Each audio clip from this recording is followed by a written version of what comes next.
तर नमस्कार मित्रांनो, मी तिचा लाडका सुमित साळे. स्वागत आहे तुमचं आपल्या नवीन ब्लॉग मध्ये. बी आणि खत ठेवून घेतलं, तर आज करायची आहे पेरणी. तर या हिरव्यागार निसर्गाचा आनंद घेत आम्ही निघलो वावराकडे. इतका पाऊस झाला की आता सध्या काही वावरात वापसा नाही.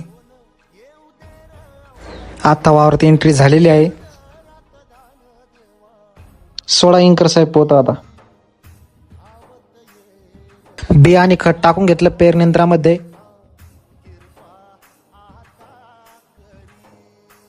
तर आता झाली पेरणीला सुरुवात. माझी पण ट्रॅक्टर मध्ये मस्त पाळी झाली. धन्यवाद इनकर साहेब. काकाचं पेरणं झालं, आता शेवटचा उलटा राहिलाय. इनकर साहेब चांगली पेरणी करतात. पेरणीसाठी जर ट्रॅक्टर लागत असेल तर या नंबरवर संपर्क करा.